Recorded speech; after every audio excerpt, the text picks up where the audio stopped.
Donc aujourd'hui, c'est le deuxième rendez-vous du club enseignement supérieur. Donc, comme vous le savez, on a plusieurs clubs, dont un qui est vraiment dédié à tout ce qui est acteur de l'enseignement supérieur. On a déjà fait du coup une première session là en début d'année, donc on va faire un petit résumé de ce qu'on avait vu ensemble. Et là aujourd'hui, c'est de voir en fait le lien entre la méthode business design et puis la partie académique, programme pédagogique, donc les modules de cours. Et donc il y a Pierre Méry et Alexandre Menicacci qui sont présents, qui donnent des cours dans des écoles et du coup qui vont vous partager un petit peu les modules qu'ils ont réalisés et comment ça peut se passer avec les étudiants. Voilà. Euh, donc donc ça c'est ce que je viens de dire. Donc c'est le sommaire. Juste pour information, pour ceux qui n'étaient pas présents, donc on a fait donc le 13 janvier, on s'était déjà réunis une première fois pour lancer en fait le club enseignement supérieur, donc qui existait déjà auparavant, qui était mené par l'UTC et Sorbonne Université, qu'on a réactivé cette année. Donc Pierre, il est co-animateur du club enseignement supérieur, et puis on a quelques figures emblématiques comme Loïc Gatté ou Paul Vachon aussi qui ont déjà participé à la première session et qui sont mis en avant sur notre page du site internet dédié au club enseignement supérieur. Victoria, d'ailleurs, elle est en ligne ou pas la page? Parce que du coup, j'ai un doute. Pardon, est-ce que tu peux répéter? Oui, je disais, est-ce que la page du club enseignement supérieur elle est en ligne sur le site ou pas? Parce que Non, pas encore. Il nous manque quelques informations pour qu'on puisse la mettre en ligne. voilà, donc elle sera prochainement en ligne du coup. Donc quand on avait fait la première réunion en janvier, l'idée c'était en fait de se mettre d'accord sur des pistes de réflexion qu'on aimerait avoir dans le cadre de ce club enseignement supérieur. Donc, on a fait un atelier en fait pour définir un petit peu les irritants des différents membres du club. Donc, il y avait IP Paris, UTC, Centrale Supélec, IMT Minalbi et AgroParisTech qui étaient présents. Et donc, à la fin de cet atelier de réflexion, on a identifié certaines pistes qui pourraient être du coup des sujets pour les prochains clubs. Donc, il y avait un sujet sur le besoin d'avoir en fait des outils pour mieux présenter Vianéo à toutes les parties prenantes et aussi faire le lien avec la partie académique, donc ce qui est l'objet de la session d'aujourd'hui. Il y avait aussi une difficulté à mobiliser les porteurs pour qu'ils puissent mener des entretiens terrain de qualité. Donc ça, c'est un gros sujet voilà, qui va pas être simple à résoudre. Donc si vous avez des idées, n'hésitez pas. Après, il y a un autre sujet sur le fait que il y avait donc certaines personnes qui avaient pas assez de temps pour accompagner en fait tous les porteurs de projets. Donc là, on a mis en avant Neo, qui est le nouveau chatbot de Vianéo qui permet justement aux porteurs de projets de dérouler la méthodologie de façon autonome. Donc Loïc a fait un webinaire avec nous le 27 mars où il a présenté en fait son usage de Neo avec ses 30 étudiants. Donc, si ça vous intéresse, je pourrais vous envoyer le replay ou alors on pourra en discuter. Bon, je pense que vous tous, vous l'avez bien testé, voire poncé. Et après, donc, il y avait aussi des sujets sur un peu la nature des projets, c'est-à-dire comment bien faire le parcours business design quand on a des projets plutôt techniques, c'est-à-dire voilà, on part d'une solution, on connaît pas forcément le marché, on connaît pas les besoins, les problèmes, etc. Donc un peu ce type de cheminement. Et après, il y avait aussi la volonté de partager en fait une bibliothèque commune avec voilà un certain nombre d'éléments qu'on pouvait se partager ensemble. Et après, donc aussi, je crois que c'était UTC qui avait mis ça en avant, le fait que des fois les étudiants ne comprennent pas le lien entre tout ce qu'ils font, c'est-à-dire entre les besoins, le BMC, le business plan, etc. Ils sont un petit peu perdus dans ce parcours. Voilà, donc comment est-ce qu'on peut traiter de ce sujet? Donc voilà, on va essayer au fil du temps, d'aborder un peu tous ces points qui sont un peu la boussole finalement du club enseignement supérieur. Autre info, on avait aussi eu donc Martin qui était intervenu lors du club Vianéo, donc c'était le 5 mars, qui avait présenté son outil qu'il a créé, qui est la fresque de l'esprit d'entreprendre. Je pense que pas mal d'entre vous le connaissent et peut-être utilisent déjà la fresque dans leur établissement. Si vous connaissez pas, bah, je vous encourage à aller vous renseigner parce que c'est super sympa. Ça permet en fait de faire un atelier de sensibilisation pour, on va dire, permettre un petit peu aux étudiants ou autres aux chercheurs, enfin voilà, à vos publics, on va dire, de se familiariser avec ce que c'est le entreprendre en fait et quel est l'état d'esprit. Et donc il y a un certain nombre de variables, voilà, qu'il faut positionner sur un vélo. En disant bah, ça s'apprenne le vélo, ça permet de le faire accélérer, etc. Donc c'est très ludique. On y avait d'ailleurs joué avec Centrale Supélec à la journée de l'innovation de l'université Paris-Saclay. Et donc avec Martin, on s'était dit qu'on aurait pu donc former un certain nombre d'entre vous qui étaient intéressés pour que vous puissiez après animer la fresque donc dans vos écoles. Donc voilà, à titre indicatif, il faut compter à peu près 150 euros par personne. Donc voilà, je sais que j'ai pas trop relancé là depuis mars, mais il y en avait un certain nombre d'entre vous qui étaient Mm. intéressés. Donc l'idée, je pense qu'il faudrait qu'on arrive à 12 pour que ce soit intéressant de le faire en intra. Sinon, après, de manière individuelle, vous pouvez le contacter et puis voir quand est-ce qu'il a des dates. Voilà. C'est possible en distanciel et en présentiel. Mais si vous voulez en savoir plus, n'hésitez pas à me contacter. Soit je vous explique, soit je vous mets en relation avec Martin directement. Voilà. Juste Et sur ça, ensuite, Élise, je me ouais. permets, Élise, effectivement, moi je suis très intéressé et je ne sais pas si on arrive à former un groupe là autour de Vianéo. Voilà, enfin, moi très, très partant. Je suis très, très intéressé et très curieux de découvrir cet outil. Donc, je ne sais pas s'il y a possibilité de faire je vais dire, une promo, une petite promotion Vianéo de 10-12, ce qui semble être le quorum, carrément, carrément intéressé. Ok. Moi aussi. Je m'inscris. Ouais, il y a Rodolphe, il y a Paul, Linda, je crois, Oui, oui. Antoine. Ouais, on est déjà presque à la moitié là. Vas-y, Pierre, fais du recrutement. Non, mais il y avait aussi euh, Christophe Pinon de Hmm, Sûr, et je sais plus, il y avait une autre personne. Donc, peut-être on y arrive, c'est juste que je m'en suis pas occupée. Voilà. Non, mais bah, pas de souci, Elisa. Je sais que tu as beaucoup à faire. Donc, parmi tes nombreuses missions, peut-être que tu vois à la rentrée, on arrivera à faire un petit groupe. Voilà, c'est ça. Autre sujet, donc certains le savent, on a en fait un partenariat avec Epigo. Et dans ce cadre-là, donc nos clients ou prospects même bénéficient en fait d'une remise de moins 20% sur les formations du FAIR. Donc en fait le FAIR c'est un comment je pourrais expliquer ça simplement? C'est un genre de questionnaire qui permet en fait à un public étudiants, chercheurs, autres ou même dans des entreprises d'identifier en fait son profil d'entrepreneur parmi 5 profils en fait établis, donc qui sont là, fabriqués, achalandés, imaginés, rentabilisés et entraînés. Donc l'idée, c'est de faire comprendre qu'il n'y a pas un profil d'entrepreneur. C'est pas on est entrepreneur ou on l'est pas. Non, en fait, il y a 5 en fait types d'entrepreneurs. Donc à un moment donné, on est forcément un de ces 5-là. Et donc, ça permet, via ce quiz, de comprendre en fait quelles sont ses forces et ses faiblesses. On peut aussi le faire en équipe pour comprendre aussi au sein d'une équipe quels sont les différents types de personnes. Ça permet aussi de voir les complémentarités. C'est sûr que si on n'a que des profils imaginés dans une équipe, bon, peut-être que c'est pas l'idéal, quoi, par exemple. Et donc, nous, on a fait avec Epigo en fait un petit faire qui est un quiz plutôt pour les étudiants, qui est beaucoup plus court, et du coup qu'on peut intégrer dans la plateforme Vianéo. Donc, ça permet en fait aux étudiants de pouvoir avoir accès à leur profil. Et donc après, l'idée de la formation, c'est d'avoir les capacités pour débriefer avec son public et du coup le guider, le guider. Donc, si ça vous intéresse, n'hésitez pas à me contacter ou à contacter Pigo, mais bien nous mettre en copie qu'on puisse du coup revendiquer la remise, voilà, dont vous pouvez bénéficier en passant par Vianney. Euh, et ensuite, autre sujet, et puis après je passe la main à Pierre. On sera présent à Vivatech, donc les 3 jours, hein, du mercredi au vendredi. On a un stand avec le réseau French Tech. Alors, je dis un stand, c'est un petit manche debout avec 2 chaises.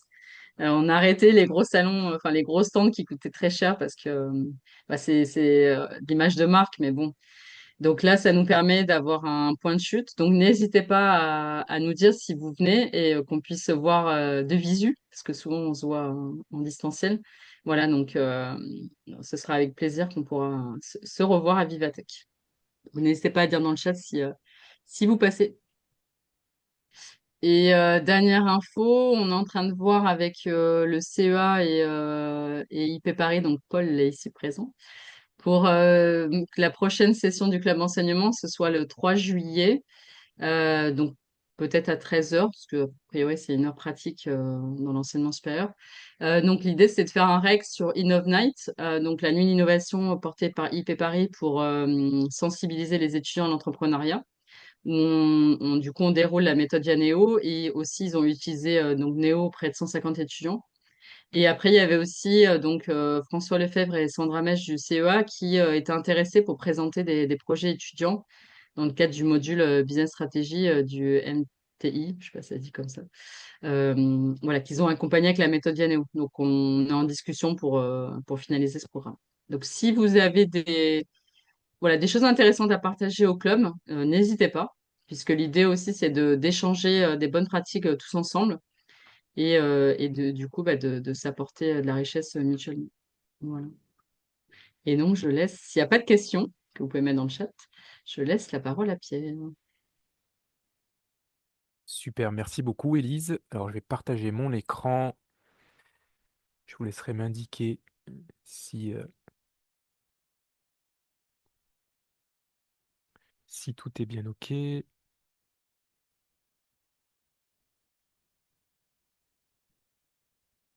Voilà, a priori, vous voyez mon écran. Élise, t'es passée sur mute, mais je pense que l'écran, on le Yes, voit. C'est bon. Oui. Super. c'est bon.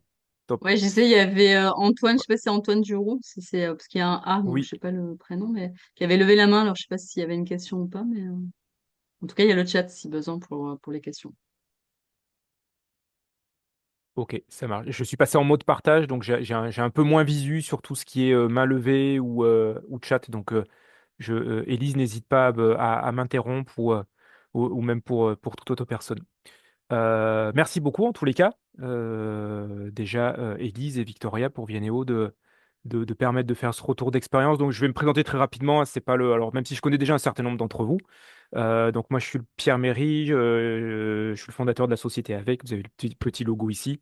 Donc moi mon métier au quotidien c'est faire de l'accompagnement d'entreprise en matière voilà, de gestion de projets innovants et de recherche, j'allais dire, de marché ou de nouveaux marchés, quel que soit le secteur.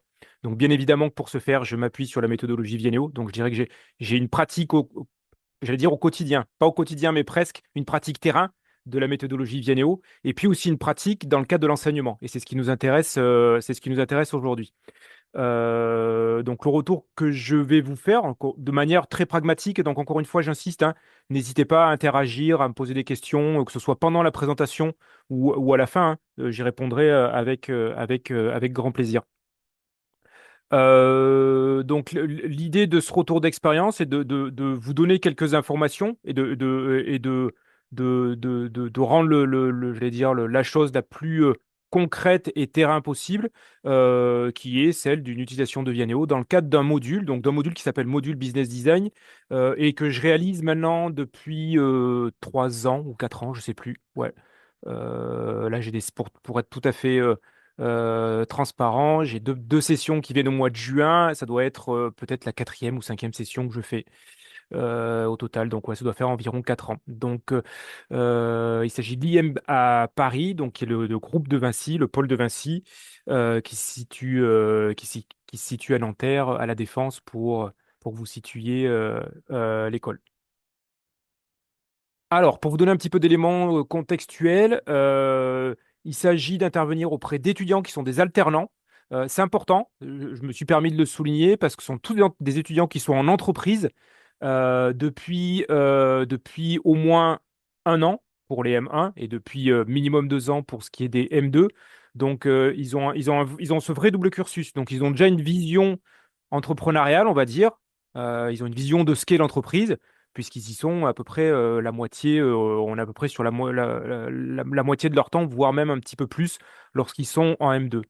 Ce sont des filières orientées marketing digital et communication digitale, avec certains qui ont des options un petit peu plus spécifiques, mais voilà, je ne vais pas rentrer dans ce détail-là. Voilà, gardez en tête que ces profils-là ne sont pas des profils scientifiques, mais sont des profils plutôt, on va dire, commerciaux, communicants, avec une forte, j'allais dire, une forte coloration digitale, puisque l'IM, qui s'appelle exactement IM Digital School, voilà, est positionné fortement sur ce créneau-là et voilà, maintenant depuis plusieurs années et plutôt reconnu, bien reconnu pour avoir des formations de qualité sur ces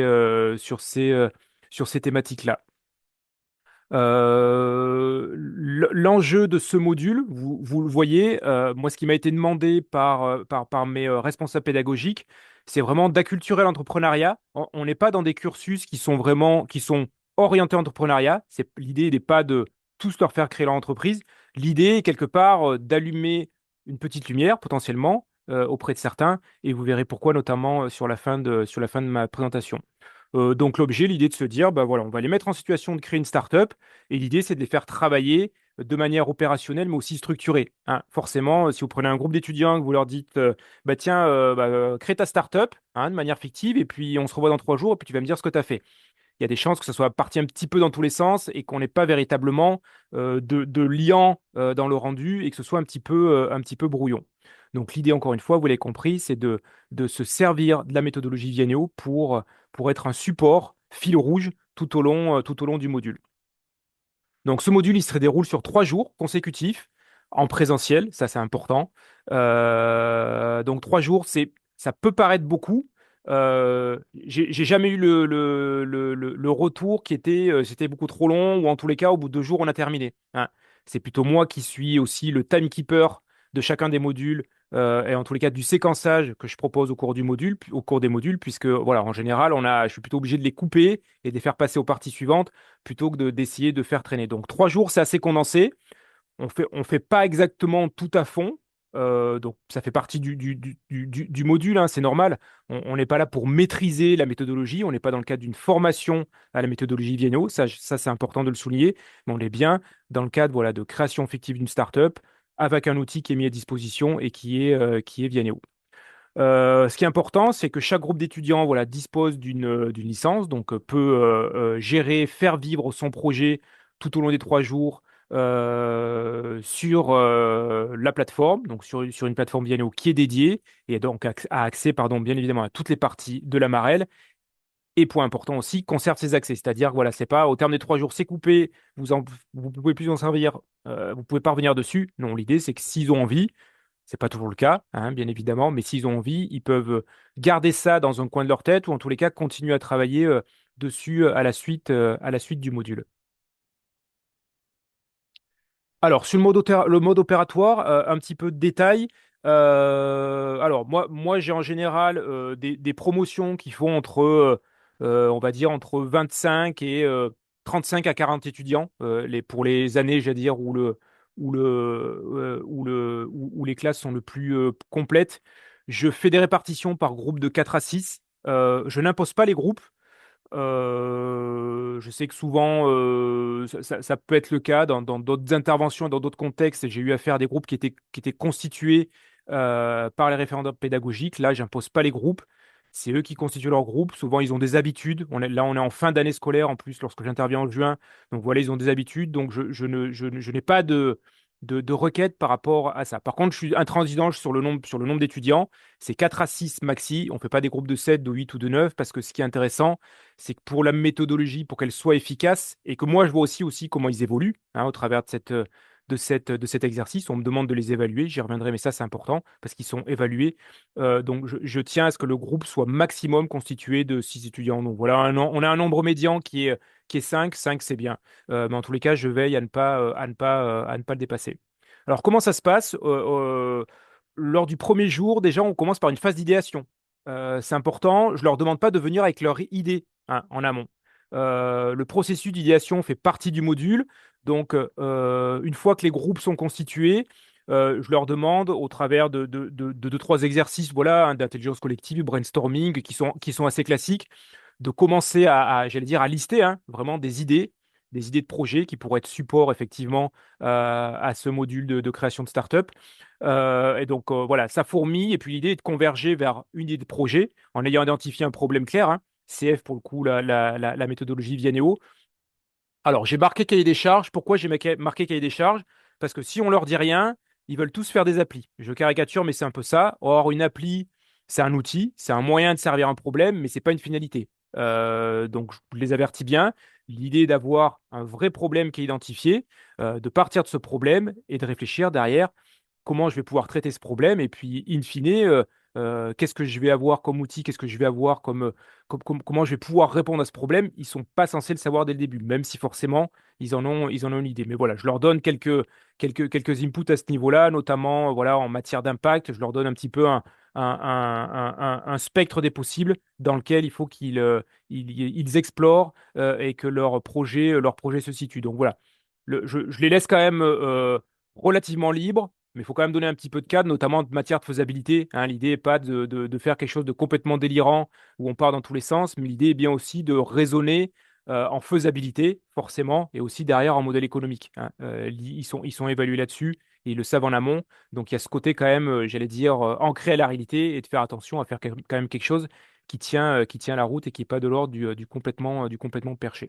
Donc une fois que cette phase d'idéation a été menée, chaque groupe a son projet, il a identifié un problème, donc on a le point de départ effectivement pour traiter cette question et avancer, voilà, j'allais dire en mode Vianéo, avec chacune des 5 parties de la marelle. Donc l'idée est de traiter chacune des parties au travers du projet qu'ils ont choisi. Donc généralement, voilà, dans la première journée, on arrive à traiter la légitimité et le début de désirabilité.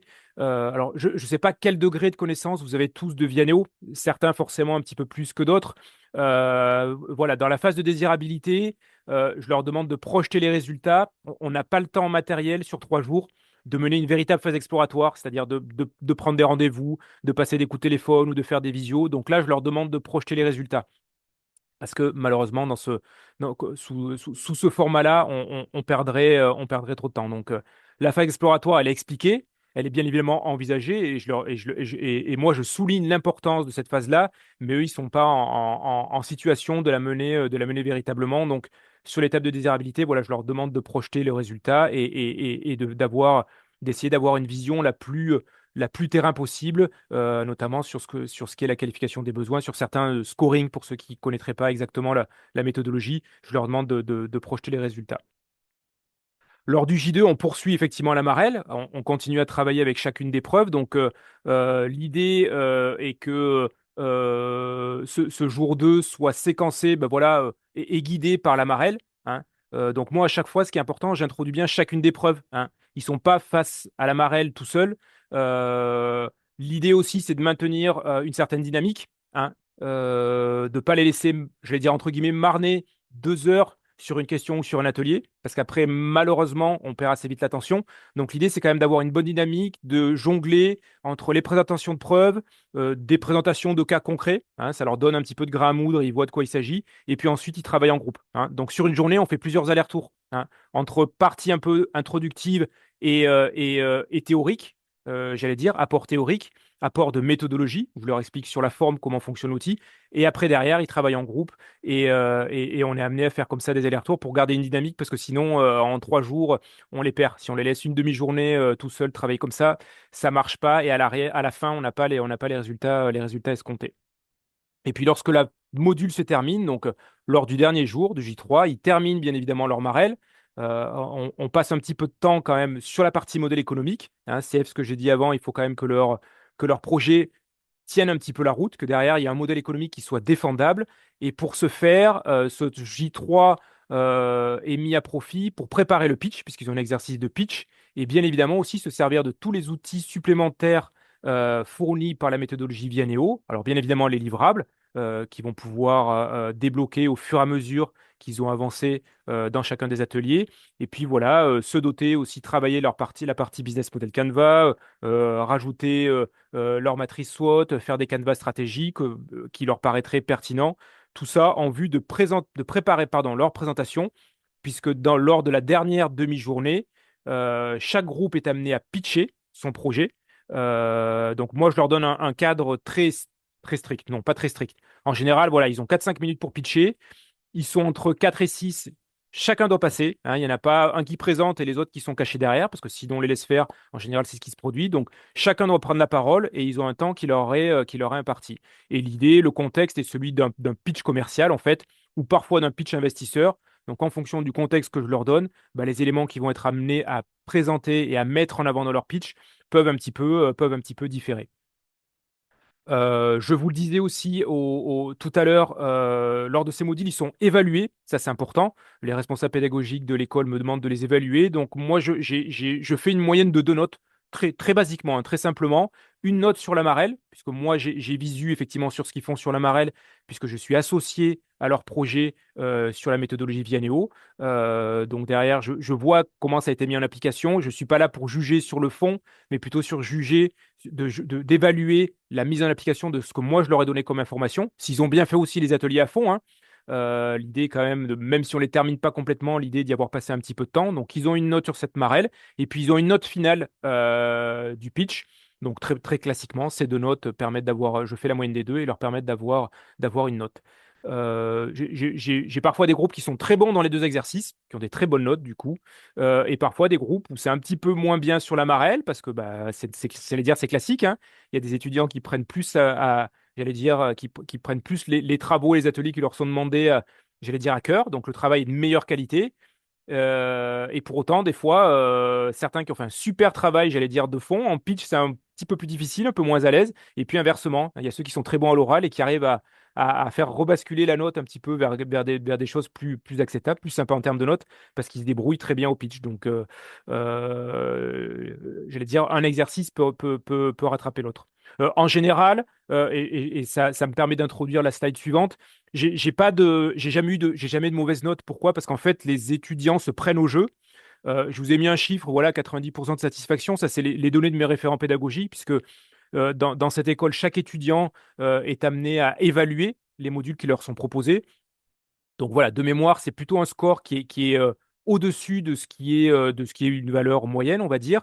Et pourquoi ça leur plaît? Effectivement, parce que c'est en lien avec la réalité.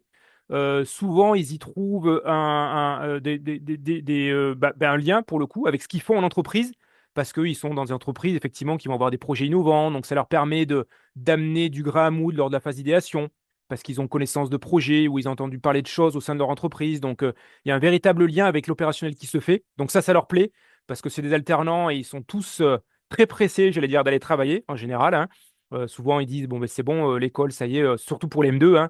Quand je les ai en fin d'année, ils sont très très proches de terminer et d'arriver sur le marché du travail. Donc, le fait que ce soit quand même un outil qui soit opérationnel, hein, moi, c'est ce que je leur dis. Je leur dis, moi, je m'en cherche chez mes clients qui sont des entreprises. C'est pas quelque chose qui est juste là comme ça juste pour exister en termes de cours ou de modules création de start-up, mais c'est bien un outil effectivement qui est utilisé par des entreprises. Donc ça, en général, ça marche bien. Le fait que ce soit opérationnel avec un outil interactif, ça, ils aiment bien, voilà, avoir ça sur leur ordinateur. On met les résultats, on peut aller voir des livrables, donc de suite on voit ce que ça donne, on fait bouger un petit peu les paramètres. Donc ça, effectivement, c'est aussi quelque chose qui plaît bien en général au groupe. Voilà, le fait aussi de séquencer, hein, de mettre beaucoup de dynamique dedans, parce que sinon, au bout d'un moment, même sur 3 jours, qui est un temps court, au bout d'un moment, ça ronronne et on les perd. Donc, je suis toujours vigilant, effectivement, à ce que ça soit dynamique. Et bah, dès lors qu'il y a un groupe qui a un petit peu arrêté, je vois, ben, moi, je vais les voir justement pour voir où ils en sont. Je leur redonne un petit peu de matière, je les challenge, je regarde ce qu'ils ont fait, je les corrige un petit peu ou je leur donne quelques indications pour que ce soit toujours, j'allais dire, alors, sous pression, c'est pas le bon terme, mais l'idée, c'est que ce soit que ça leur apporte. C'est ça le but, hein, et que les 3 jours soient bien mis à profit. Et puis en général, voilà, ce qui ajoute un petit peu d'enjeu, c'est le pitch à la fin. Ils savent que c'est noté. La note du pitch, elle est importante parce que c'est le même coefficient que la note de la marelle. Donc en général, voilà, ils sont quand même attentifs à bien mener tout ce qui leur est demandé, tous les ateliers qui leur sont menés, qui leur sont demandés, pardon, parce que ça va bien évidemment leur servir pour la partie pitch. Le deuxième paramètre qui est important, et ça c'est une demande aussi des référents pédagogiques, c'est de donner envie. Alors vous voyez, c'est ce que j'ai marqué, donner envie de pourquoi pas entreprendre. Vous l'avez compris, ils sont alternants, ils sont tous en poste. Certains verront leur poste d'alternant pérennisé en contrat salarié direct. D'autres vont repartir sur le marché du travail. Et pour certains autres, l'idée est d'allumer la petite lumière et pourquoi pas moi, hein. Et pourquoi pas moi? Parce que voilà, l'IM dispose d'un incubateur, comme vous pouvez le voir. Donc l'idée, c'est aussi j'allais dire, d'attirer des étudiants dans cet incubateur. Et donc potentiellement, c'est un des moyens, j'allais dire, d'alimenter le pipe pour l'incubateur, de se dire, bah voilà, tiens, tu as commencé par un projet fictif. Pourquoi ce projet fictif, tu ne le mènerais pas à bien? Tu le mènerais pas à bien. Donc c'est aussi ce moyen-là. À titre d'exemple, j'ai eu quelques cas où un étudiant ou des étudiants avaient un projet réel qu'ils avaient déjà commencé. Donc, du coup, forcément, ils se sont servis de ce projet réel pour le mener au cours de l'atelier, avec pour ambition derrière d'intégrer l'incubateur. Mais ce n'est pas la majeure partie des cas. Je crois que ça m'arrive moins d'une fois par session. Ça a dû m'arriver ouais, 2 ou 3 fois, je pense, où j'avais un étudiant ou un groupe d'étudiants qui avait un véritable projet. Donc là, bah, ils étaient encore plus à fond parce qu'ils y voyaient bien l'intérêt, effectivement, de travailler et d'avancer en mode business design pour aller plus vite sur la partie exploration et sur la partie marché. Je ne sais pas du tout où j'en suis, Elise, sur le timing. Peut-être que les 20 minutes sont passées. Ouais, les 20 minutes sont Ouais, passées. T'as encore beau. et ben ça tombe bien Ok. parce que j'ai terminé. Donc, je suis à l'écoute de vos questions, remarques et autres. Et merci pour votre attention.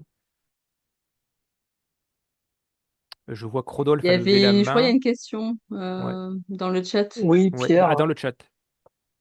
Ah, pardon. Oui. Alors, vas-y, Rodolphe, hein, pose ta question le temps que j'aille dans le chat. Je voudrais savoir si, en dehors de ce que toi tu proposes dans le cursus pédagogique de l'IMM, là, de l'IIM plutôt, les étudiants ont accès à d'autres dispositifs de création entrepreneuriale. Qu'est-ce que tu entends par d'autres dispositifs, Rodolphe? Tu penses à des choses précises ou Oui, je pense à bon, plusieurs choses, hein. Par exemple, je pense au programme des entrepreneurs. Je pense au fait qu'il y a des écoles qui cherchent la pluridisciplinarité, qui Mhm, pourraient recruter dans tes effectifs des étudiants pour monter des projets mhm. entrepreneuriaux multidisciplinaires ou des choses comme ça. Je pense particulièrement aux Alors, entrepreneurs puisque ça, ouais. c'est quelque chose que j'ai pratiqué régulièrement là où j'étais avant en Bourgogne. Donc voilà. Ok. Alors, j'ai pas d'informations plus précises que ça, Rodolphe, à te donner pour la simple et bonne raison que moi, je suis pas en lien avec l'incubateur, mais je suis en lien avec l'école. Donc, on n'est pas, j'allais dire, les choses sont pas vues sous cet angle-là. Néanmoins, c'est intéressant, ta remarque, Rodolphe. Alors, je sais que je vais, lors de mon prochain passage, je vais essayer de discuter pour le coup avec l'incubateur. Mais oui, c'est intéressant et je sais pas quelle est la boîte à outils pour le coup de l'incubateur. Puisque moi, quand j'interviens, c'est vraiment dans le cadre de l'école et non pas dans le cadre de l'incubateur. Et s'il y a poursuite vers l'incubateur, après, je suis pas impliqué dans ce mode opératoire là pour le coup. Moi, je te posais la question parce que dans le cadre des cours que je donne, moi, entrepreneuriat et innovation, et dans lesquels bien entendu, je mixe Vianéo allègrement hein, dedans. Les étudiants ont accès au moins à deux dispositifs autres pour pouvoir créer une entreprise et passer du projet au business, quoi. Ok, d'accord. Ouais, mais c'est intéressant, Rodolphe, je garde en tête, ouais. Ouais. Je vois qu'il y a une question de Philippe dans le chat. Je vais la redire pour tout le monde, hein. Bonjour Pierre. Parlez-vous de la plus-value du dépôt de propriété intellectuelle, brevet, modèle, marque, copyright? Alors oui, Philippe, effectivement, il y a un module dans la méthodologie Vienneo qui s'appelle légitimité, où on est amené à s'intéresser aux moyens, notamment aux moyens intellectuels dont fait partie la propriété intellectuelle. Donc, on fait des projections aussi sur la propriété intellectuelle. Et alors, entendons-nous bien, hein, je ne fais pas une intervention détaillée sur la propriété intellectuelle. Déjà, je ne suis pas un spécialiste de la propriété intellectuelle. J'ai une vision, j'allais dire niveau 1, une expertise niveau 1 de la propriété intellectuelle au travers des clients que j'accompagne, dont certaines startups. Donc voilà, j'ai ce retour terrain. Mais oui, Philippe, effectivement, on aborde cette partie-là et en fonction du projet qu'ils ont, bah, ça va être assez pertinent de mettre en avant ou pas une propriété intellectuelle. Alors, on est dans le cadre de projets fictifs, bien évidemment, mais certains, de mémoire, je m'en souviens, certains voilà, creusent un petit peu cette partie et font des recherches un petit peu déjà sur ce qui est possible de faire en matière de dépôt, déjà, de marque, un brevet, comment ça se passe. Donc, on introduit un petit peu cette partie-là. Alors, on passe de manière assez on peut pas y passer trop de temps parce que j'allais dire, il y a tout le reste à faire derrière. Mais oui, on a la possibilité, en tous les cas, la méthodologie VNEO permet de s'intéresser à cette partie propriété intellectuelle. Je ne sais pas si c'est clair, Philippe, pour votre question.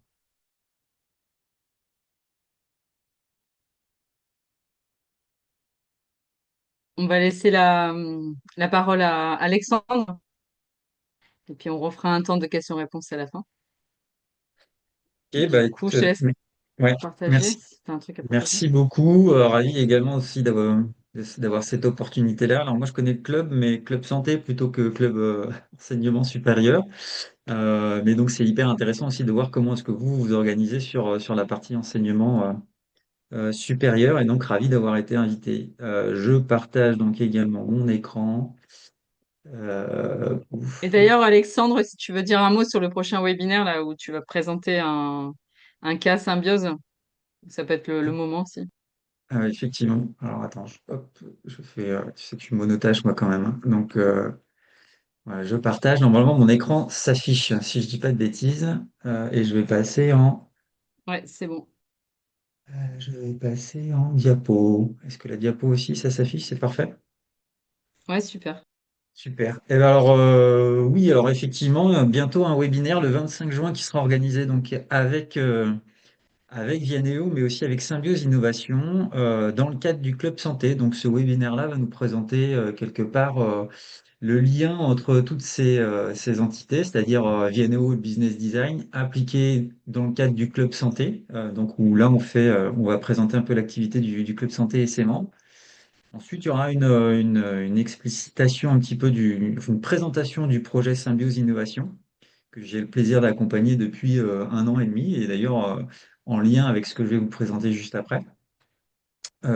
Et une explication aussi de comment est-ce que le business design finalement était vraiment le moteur de l'accompagnement entre Sandra Schnock, la cofondatrice de Symbiose Innovation, et donc moi qui ai la chance de l'accompagner depuis 1 an et demi. Et le dernier point, ce sera une présentation par Séverine de Néo pour montrer effectivement une ouverture sur Néo, sachant qu'on a également avec Sandra, dans le cadre de Symbiose Innovation, euh, on s'est replongé, on va dire, dans la marelle pour faire une itération et un point d'étape avec l'aide de Néo. Et ça vous sera également présenté pour ceux qui veulent participer. Donc, venez en nombre, on sera ravis de pouvoir vous montrer un petit peu un cas d'usage santé du business design dans le cadre de ce club santé. Voilà. Sinon, je propose de commencer. Donc moi déjà, je ne me suis pas présenté, je m'appelle Alexandre Benincacci, on ne se connaît pas forcément tous non plus. Je suis certifié Vianeo depuis 2024 et j'utilise énormément la méthodologie dans le cadre de mes accompagnements, alors soit directement auprès de startups, soit effectivement dans des parcours qui sont un peu hybrides entre eux, la formation entrepreneuriale ou des programmes d'accélération justement de projets innovants. Ce que je vous propose là de vous présenter, c'est un retour d'expérience sur un cas qui tourne un petit peu comme pour Pierre, hein, finalement, depuis, c'est la troisième année consécutive qu'on accompagne donc l'Université Paris-Cité et son master sciences du médicament et des produits de santé, avec un parcours particulier qui s'appelle le parcours bio-entrepreneur. Donc, je vais vous expliquer, selon le même format que Pierre, finalement, un peu comment est-ce qu'on déroule cet accompagnement chaque année en partenariat donc avec Vianeo. Alors là aussi, quelques éléments de contexte, hein. L'Université Paris-Cité, bon, vous connaissez tous plus ou moins, mais donc une université qui est dans les 100 premières au niveau, ça dépend quel est le classement, mais durant des universités mondiales. C'est une initiative d'excellence depuis 2018 et qui est renouvelée assez souvent. C'est 68 000 étudiants, il y a plus de 6 800 personnels, dont je veux dire 2 tiers de enseignants-chercheurs. Et puis beaucoup de structures de recherche avec 29 graduate schools. Avec tout ça, avec on va dire l'ensemble de cette constellation qui focalise sur les grands défis sociétaux, donc 3 facultés derrière, hein, sciences de la vie, sciences fondamentales et appliquées et sciences sociales. Évidemment, nous, ce qui va nous intéresser particulièrement, c'est la partie sciences de la vie, puisque derrière l'ensemble des formations qui vont toucher sciences de la vie, il y a notamment ce fameux master sciences du médicament et des produits de santé. Donc ça, c'est un master qui se fait donc sur 2 ans. Et dans la deuxième année, les étudiants, qui sont plutôt des profils scientifiques, ingénieurs, business, sur les 3 dernières promotions, il y avait énormément d'étudiants de pharmacie, plutôt sixième année, qui n'ont absolument pas cette culture business et qui viennent chercher ça parce qu'ils sont intéressés par cette notion d'entrepreneuriat dans la santé. Et donc, le parcours bio-entrepreneur a été créé vraiment par Stéphanie Alassonnière et Frédéric Dardel dans cette logique-là pour à la fois proposer un enseignement sur l'entrepreneuriat dans les domaines spécifiques, donc de la biotech, medtech, mais aussi de la e-santé, mais aussi pour acquérir donc ces fameuses compétences qui peuvent être assez importantes, donc que ce soit du sourcing de l'idée jusqu'au business model, au développement ou au pilotage de POC, et puis bien sûr toute cette partie accès sur le accès stratégie d'accès au marché, pardon. Et c'est évidemment plutôt là qu'on intervient. Et le gros intérêt, et c'est là qu'il y a le petit lien qui se fait avec Stanford et le biodesign, c'est que le parcours est vraiment pensé pour qu'il y ait une notion de confrontation avec la réalité terrain, avec des immersions au sein de services hospitaliers de renom. Et ça, c'est d'abord en écho très très fort avec la méthodologie qui pousse très fort le business design à justement aller se confronter au terrain dans des phases d'exploration fortes pour pouvoir confirmer les hypothèses, s'assurer qu'on a les bons demandeurs, bien comprendre l'écosystème dans lequel on se projette pour ensuite se positionner.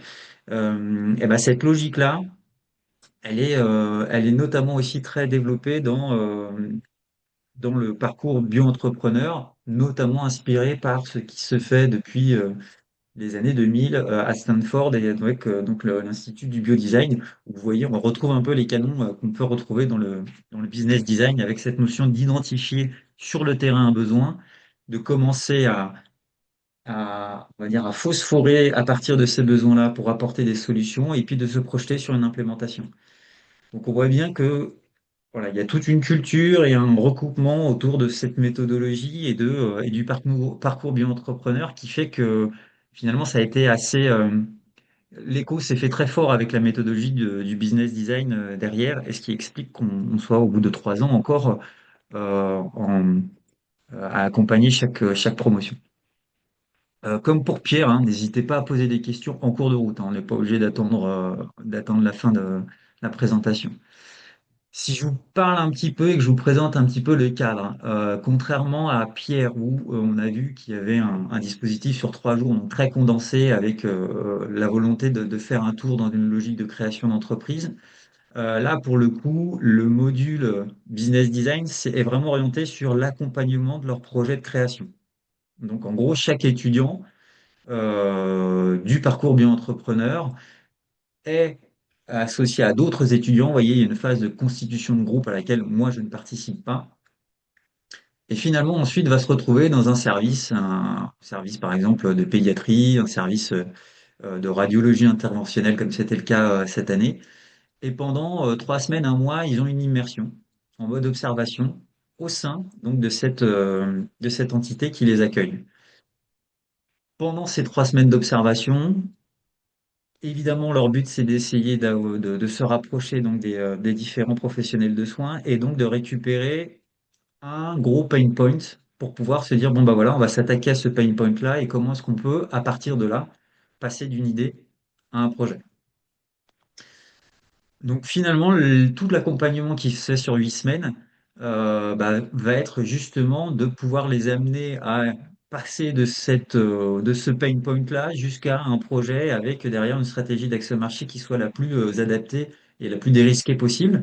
C'est tout l'objet. Donc il y a vraiment un double objectif. C'est à la fois, pour le coup, vraiment de les former à la méthodologie, qu'ils aient cet outil-là pour leur futur parcours, pour qu'ils sachent vraiment qui puissent avoir en gros un appui qui leur permette d'aller justement valoriser et trouver le plus court chemin vers le marché via la méthodologie, mais surtout d'apprendre directement par la pratique, c'est le titre de la diapo, parce qu'on a ce besoin de tout de suite ancrer la méthodologie sur un cas réel, ce qui leur permet vraiment de rentrer très fortement sur la méthodologie et donc comprendre avec finesse les différents éléments. Donc 8 semaines, avec vous voyez, un recouvrement, c'est-à-dire que pendant qu'ils sont en immersion, on commence les premiers ateliers et ça fait environ 7 ateliers répartis sur ces 8 semaines-là. Alors de 2h30, 3 heures, ça dépend un petit peu si on est bavard et si on se donne un peu de temps. On s'appuie sur environ 3 outils, donc évidemment Vianeo, qui est un peu le cœur du réacteur, avec la marelle. Et puis on a également deux autres types d'outils, Klaxoon et Airtable, dont je vais reparler derrière, mais plutôt sur une logique d'animation. Systématiquement, entre les sessions, il y a des homework pour eux, c'est-à-dire qu'ils partent d'une session vers une autre avec un ensemble de choses à faire. Et on va voir un petit peu comment ça se, voilà, ça s'organise. Ce qui est important de voir aussi, c'est que l'intervention, elle a lieu dans l'ensemble d'un ensemble de parcours pédagogiques. Et vous voyez qu'ils ont des cours ensuite, et ensuite ils peuvent soit, option 1, aller à partir de janvier sur un stage de 4 à 6 mois pour valider leur master, soit rentrer sur le BioLaunchpad, qui est un programme d'entrepreneuriat et d'accélération de projets en santé poussé par l'Institut Imagine à Paris. Soit le troisième point, c'est rentrer dans le BioLaunchpad, mais pas avec un projet sur lequel ils vont être greffés et qu'ils vont choisir, mais plutôt avec leur propre projet et potentiellement celui qu'ils ont identifié dans le cadre de leur immersion et qu'on aura travaillé ensemble pendant 8 semaines. Donc 3 options en fait pour poursuivre derrière sur la deuxième partie de l'année euh, leur, euh, leur cursus. Est-ce que vous avez des questions déjà là-dessus? Parce que je me rends compte que c'est un peu complexe peut-être à comprendre sur l'ensemble du parcours. A priori pas. Donc effectivement, on est tout de suite sur la marelle, hein. La première session, elle vise à donner des repères en termes d'innovation, de posture entrepreneuriale, mais on arrive très très vite sur la marelle pour leur expliquer que le fait de se projeter sur le marché très très tôt sont des choses qui sont indispensables. Et donc la première session vient très vite sur une présentation finalement assez globale de qu'est-ce que l'innovation, qu'est-ce qu'une posture d'entrepreneur, et derrière, comment est-ce qu'on peut à partir de ça, utiliser la méthodologie, pardon, du business design pour travailler sur cette marelle. Donc nous, on travaille systématiquement sur la marelle. Chaque groupe a son projet. Il y a une licence aussi qui court sur 6 mois, là aussi, pour leur permettre, d'au-delà de la formation, de potentiellement pouvoir continuer à travailler leur projet. Certains projets peuvent leur donner envie derrière de passer sous le statut d'étudiants entrepreneurs, par exemple, pour poursuivre. Certains se sont posé la question il y a 2 ans, par exemple.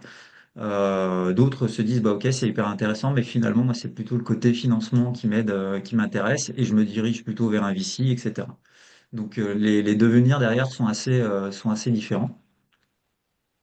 Et puis ensuite, chacun des ateliers va focaliser sur une preuve. Donc on va être sur l'atelier 2, on va être sur la légitimité, ensuite désirabilité, puis on avance comme ça petit à petit, avec à chaque fois un retour sur le concept et la preuve de valeur précédente, pour justement pouvoir leur montrer qu'on est systématiquement en train de mettre à jour notre vision à partir des nouveaux éléments qu'on peut capter. Donc d'abord ceux de l'immersion, et puis après ceux qui vont pouvoir aller chercher soit en mode exploration, soit effectivement en mode recherche, on va dire derrière l'écran. Ce que vous voyez aussi là qui est un fait intéressant, c'est qu'on s'insère bien, et c'était un gros besoin qui a été identifié après la première année dans une logique d'amélioration continue. On s'insère très fortement avec les autres participations et les autres interventions. On a par exemple le Living Lab, pardon, le Liberty Living Lab qui intervient sur tout ce qui est préparation à l'investigation, ce qui fait que quand ils arrivent en immersion, ils ont déjà aussi quelques petites choses pour s'agripper sur leur capacité à mener une observation qui soit efficace, et finalement à pas trop se sentir un peu comme un cheveu sur la soupe, souvent dans des structures où les professionnels de santé sont pas ultra disponibles, hein. Ils sont là pour évidemment gérer leurs urgences et leur quotidien, et donc il faut qu'ils arrivent à trouver leur place tout en tirant un maximum d'informations. Ce qui fait que là aussi, hein, il y a des cours qui sont dédiés à la propriété intellectuelle pour répondre à la question qui était posée tout à l'heure à Pierre. Mais c'est ce genre de focus qui sont apportés dans le cadre de l'ensemble du programme. Donc nous, on s'insère vraiment bien dans ce domaine-là. On utilise évidemment Vianeo. J'utilise aussi deux autres outils qui sont numériques pour finalement plutôt de l'interactivité, puisque les sessions sont en présentiel. Mais on utilise systématiquement un outil qui est notamment Klaxoon. Ça me permet notamment de systématiquement sonder un petit peu leur humeur du jour, faire des icebreakers, le cas échéant. On a parlé tout à l'heure en introduction d'Epigo et de faire. Le but, là, c'est pas d'aller jusqu'au déploiement de la méthodologie, mais plutôt de les sensibiliser à ces 5 dimensions du profil entrepreneurial et notamment avec la résonance équipe. C'est-à-dire que eux, ils sont dans un groupe et vous voyez, ça permet de se dire que pour un groupe donné, il y en a certains qui vont plutôt allumer la dimension imaginée, comme la prenait pour exemple tout à l'heure Élise, d'autres plutôt la partie fabriquée, et ça leur permet déjà un petit peu de se connaître différemment, puisque je le fais sous forme de présentation de tour de table en fait. Et puis également de s'auto-évaluer et de se positionner les uns par rapport aux autres, ce qui leur donne une place un petit peu dans le projet. Et ça les met un petit peu plus à l'aise, je pense, sur leur capacité de très vite travailler ensemble.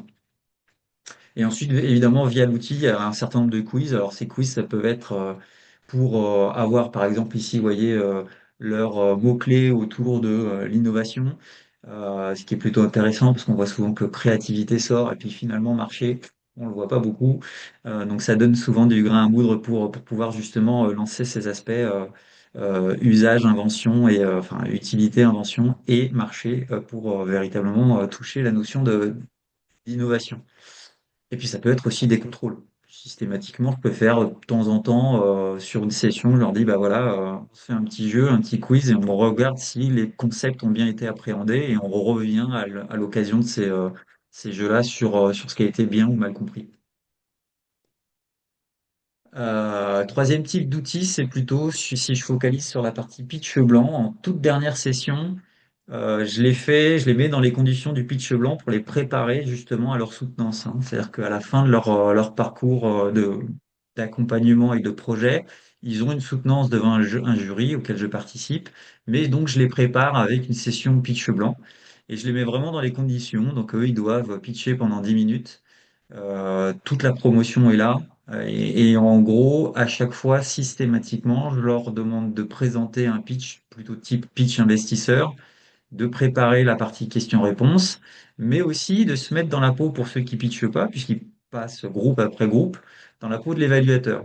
Et pour ça, j'utilise notamment des formulaires de type Airtable, ce qui leur permet de se poser la question vraiment d'abord d'être très attentif sur le passage des différents groupes, mais également de vraiment se poser la question de comment est-ce que je peux évaluer un projet.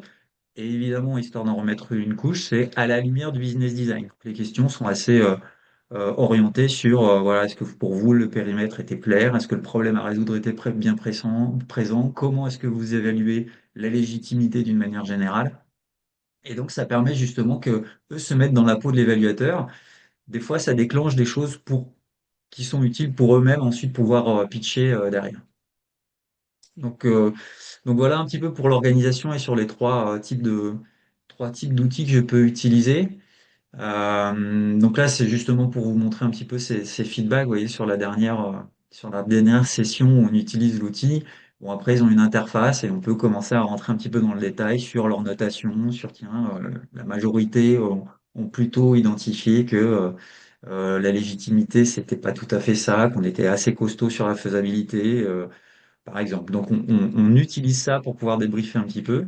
Et puis derrière, il y a effectivement le côté comment les projets se positionnent les uns par rapport aux autres, quel est leur score global, et en gros, quel est celui qu'ils ont retenu et qu'ils ont plébiscité sur cette session de pitch blanc.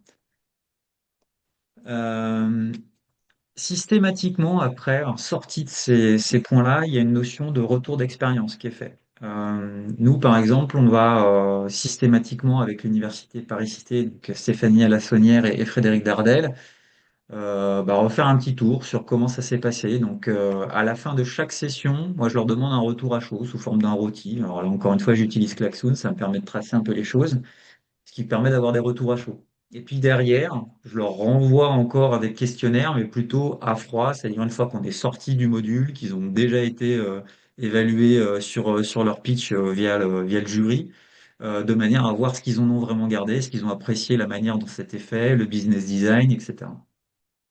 Donc on a systématiquement ce retour d'expérience qui est fait, où on voit qu'on est autour de promotion d'une dizaine, quinzaine d'étudiants, avec un taux de participation qui est généralement assez fort, même si on peut avoir des démissionnaires en cours de parcours.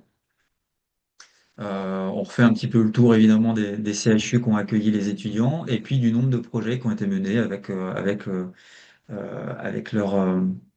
comment dire, leur couleur. Est-ce que c'est plutôt medtech? Est-ce que c'est plutôt digital? Est-ce que c'est plutôt biotech? Alors, très clairement, c'est plutôt medtech et e-santé, parce que sur le parcours, enfin sur le cursus de 8 semaines, on comprend bien que sur une partie biotech, ça sera assez compliqué de pouvoir, voilà, mener ce genre de sujet. J'accélère un petit peu, ça c'est plutôt pour vous montrer qu'effectivement, il y a un questionnaire qui est systématiquement envoyé et qui nous permet de discuter, nous derrière, avec l'équipe pédagogique, pour savoir si le format était bon, si la méthodologie était claire, etc. Il y a aussi une notion d'évaluation, hein, systématiquement, comme Pierre. On va noter plusieurs points, donc la notion d'engagement. Vous voyez que chaque critère, donc il y a 4 critères, ils sont notés tous sur 5 points. On va regarder l'engagement, donc est-ce qu'ils étaient impliqués lors des sessions et hors des sessions, c'est-à-dire qu'on voyait des choses évoluer pardon, entre chacune des sessions. Est-ce que la méthodologie a été appropriée? Est-ce qu'ils s'en sont bien servis? Est-ce que la plateforme a bien été utilisée? Puisque donc là, pour le coup, je peux les suivre aussi de manière continue sur l'évolution de la plateforme et sur leur manière de l'utiliser. Les pitchs, voilà, le pitch au blanc lui-même, c'est aussi une source d'évaluation, où là, on se focalise plutôt sur la qualité de la session de préparation, c'est-à-dire est-ce qu'ils ont respecté les consignes, est-ce que le deck était déjà bien mature, est-ce que leur exposé était également bien mature, et puis d'une manière générale, la progression. Et vous voyez, il y a un petit bonus qui a été ajouté là assez récemment sur la notion d'assiduité, pour savoir s'ils étaient toujours là, souvent là, parfois, voire jamais. Parce que ce sont des choses qui étaient effectivement souhaitées par l'université Paris-Cité en disant voilà, c'est un parcours dit et vu comme étant une option, mais qui est obligatoire. Donc ça permet aussi de s'assurer d'un bon dynamisme sur les groupes. Alors systématiquement, donc on se pose à la fin de chaque année de la question de savoir est-ce que ce qui est bon à maintenir, ce qui est un petit peu plutôt finalement pas très efficace. C'est ce qui nous a amené par exemple sur la première année à nous dire bah, il faut qu'on fasse euh, quelque chose de parallèle, c'est-à-dire que dès qu'ils sont en immersion, on commence les premières sessions d'accompagnement, notamment sur la partie innovation et autres. Là où la première année, c'était en séquentiel. C'est-à-dire qu'ils partaient pendant 3 semaines tout de suite après leur accueil sur le master, 3 semaines en immersion, et puis ensuite on commençait seulement à discuter de ce qu'est l'innovation, ce qu'est une posture entrepreneuriale, comment faire des préparations à l'investigation donc fait par le Liberty Living Lab. Et donc là, on s'est dit non, il faut qu'on arrive à paralléliser un maximum les choses. Autre point, on s'est dit que quelque chose qui était assez intéressant, c'était le entre-session. Comment est-ce qu'on arrivait à animer l'entre-session? Comment est-ce qu'on arrivait à les garder finalement un petit peu en fil continu sur le projet, sachant que finalement, ça va assez vite. C'est 8 à 10 semaines. Et puis, il y avait aussi cette notion de comment est-ce qu'on peut les amener à, si ce n'est faire de l'exploration, au moins commencer à comprendre qu'il faut se rapprocher de l'écosystème, aller sur le terrain. En 6 à 8 semaines, souvent, c'est assez compliqué de leur aménager une phase d'exploration. Donc, ils sont plus ou moins obligés de le faire un petit peu tout le temps. Ça, c'est assez compliqué sur ce format de 8 à 10 semaines. Euh, Par contre, voilà, l'année dernière, on s'est dit, bah, ça serait bien qu'on rajoute des séminaires et qu'ils puissent participer et que dans le cadre des séminaires, c'est ce que vous allez voir, ah ben, je l'ai pas rajouté, Dans le cadre des séminaires, bah, systématiquement, on se pose des questions de retour d'expérience d'entrepreneurs, de financeurs, et puis de voilà, comment est-ce qu'ils voient justement comment est-ce qu'on peut se servir, pardon, excusez-moi, de la méthodologie pour être une clé de lecture dans le cadre de ces retours d'expérience auprès d'innovateurs ou de financeurs. Donc ça marche plutôt pas mal. Les deux séminaires de l'année dernière, c'était la toute première fois qu'on faisait ça, donc avec l'université, ou en tout cas qu'on en avait la charge.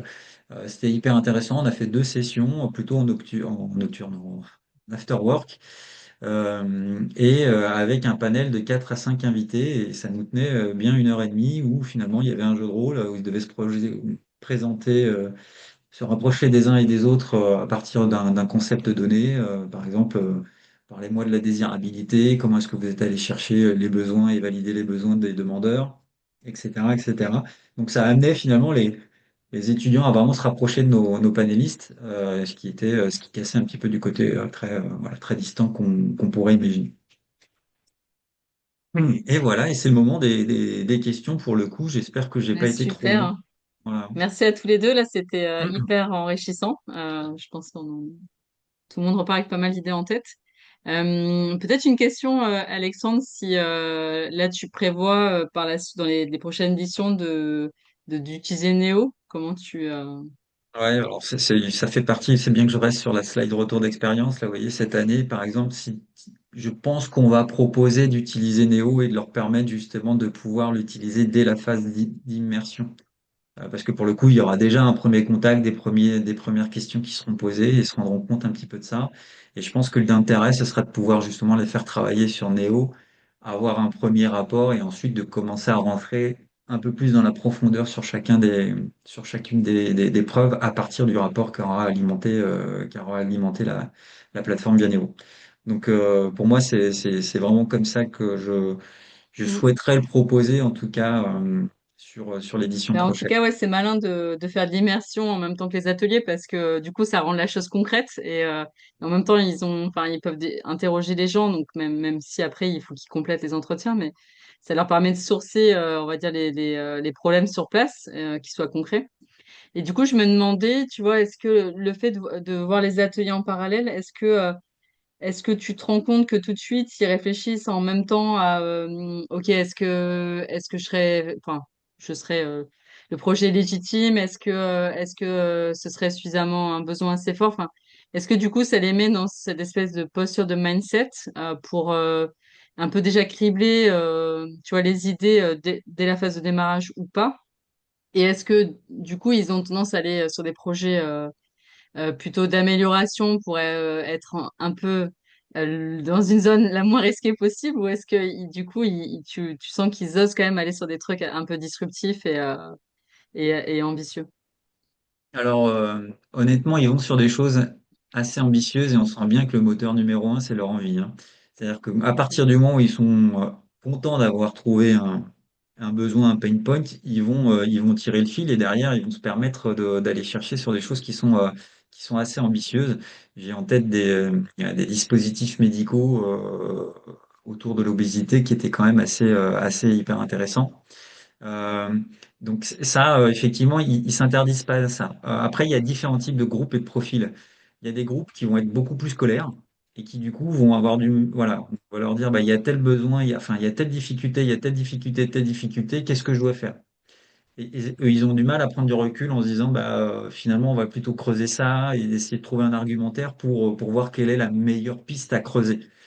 Donc ça, généralement, ils sont accompagnés, alors soit par moi, soit aussi par les autres intervenants hein, qui leur permettent de s'orienter un petit peu plus. Il y a d'autres groupes où finalement, pendant les 3 semaines, ça va être hyper compliqué. Ils sont dans un service qui est médecine intensive. Évidemment, avoir accès aux professionnels de santé, hein, quels qu'ils soient, c'est très très compliqué. Certains sont dans les blocs opératoires aussi, donc il n'y a pas forcément de temps de respiration où ils peuvent véritablement s'installer, s'asseoir sur un bureau et commencer à questionner. Donc, ça dépend aussi énormément de comment l'immersion se positionne. Et des fois, ils ont besoin d'un petit temps de digestion après les 3 semaines, parce qu'ils arrivent au bout des 3 semaines en disant je sais pas trop sur quel problème me positionner. Et quand on les amène à avancer, quelquefois c'est parce que on arrive à un déclencheur qui est la faisabilité, où ils se rendent compte que bah, finalement, attaque, ça les illumine parce qu'ils arrivent plus facilement à se projeter avec une solution et donc du coup ils reviennent sur l'ensemble de la marelle. Donc moi j'ai souvent des décorrélations entre des projets qui sont ultra matures dès le départ et qui suivent un fil, et puis d'autres qui sont en plein questionnement, et quand on arrive à une session assez tardive, bah, boum, d'un seul coup tout se déclenche, et là ça leur permet justement d'accélérer, de trouver des projets qui sont finalement assez bien placés et bien notés in fine. Voilà, Ok. je ne sais pas si je réponds à ta Paul avait une question. question. Ouais, super. Je ne sais pas s'il y avait d'autres questions que je n'ai pas vues sur le chat. Il y avait Paul qui n'a pas mis son micro. Oui, tout à fait. J'ai une petite question. Je suis assez impressionné notamment par la partie immersion. Je trouve que c'est vraiment très bien pour les élèves et ça les ancre dans le réel, ce qui est quelque chose de capital pour l'innovation. Et du coup, je vais me demander comment est-ce que vous avez fait pour réussir à faire ce partenariat, je dirais, avec les entités, qu'elles soient publiques ou privées. Est-ce que ça a été galère et surtout en plus dans le médical, donc un milieu qui est sensible? Ouais, alors je suis pas le mieux placé pour en parler, hein, parce que moi j'arrive une fois que les groupes sont faits et que les services ont été trouvés. Donc les mieux placés, c'est évidemment les teneurs du, du, du master. Donc ça va être Stéphanie Lassonnière et ça va être Frédéric Dardel, qui pour le coup, eux, voilà, ont le réseau, et dans la sphère université Paris-Cité et du pôle universitaire, enfin du PUI, évidemment il y a un certain nombre d'hôpitaux de renommée, notamment nourris par la PHP. Et donc, pour le coup, ça permet effectivement de trouver les bons, les bons services qui seraient intéressés pour accueillir des personnes. Voilà, donc il y a souvent Cochin, évidemment, parce qu'on est là à la faculté de médecine associée. Voilà, donc c'est pas toujours évident. C'est pas toujours évident de ce que j'ai pu en capter moi, parce qu'effectivement, il y a des fois des services qui sont OK, et puis finalement, derrière, voilà, pour des raisons X ou Y opérationnelles, ne se trouvent plus dans la capacité d'accueillir ces étudiants et ces stagiaires. Et puis, il y a aussi un autre phénomène aussi, c'est il y a des renouvellements un petit peu on va dire d'internes qui ont lieu dans le calendrier sur cette période-là. Et donc, il faut réussir à caler l'immersion au bon moment pour pas que justement il y ait on va dire, une désorganisation et le stage qui se positionne à ce moment-là. Ça marche. Ben, merci pour ces éléments. Et bravo, en effet, franchement, cette immersion me paraît très, très pertinente. Est-ce qu'il y a Bon, mais d'autres? Non. super. Mais s'il n'y a pas d'autres questions, non, pas d'autres questions. On va vous libérer parce qu'on a un petit peu dépassé le temps. Bon, en même temps, c'est vrai que C'était c'était assez important. ambitieux là d'avoir deux interventions, mais je trouvais que c'était bien d'avoir deux points de vue différents. Et puis on espère donc pouvoir faire la prochaine session là le 3 juillet. J'attends en fait le retour du CEA, voilà pour que Paul puisse présenter son Rex de Innov Night et puis le CEA les deux projets étudiants dans le cadre du master MTI. Et si vous avez des choses intéressantes à partager au club, n'hésitez pas à me faire un petit mail pour qu'on en discute. Ça marche. Ben, Merci merci à à tous. tous. Merci. Bonne Bonne journée. journée. Eh ben, merci beaucoup. À bientôt. Au Merci à revoir. tous. Au revoir.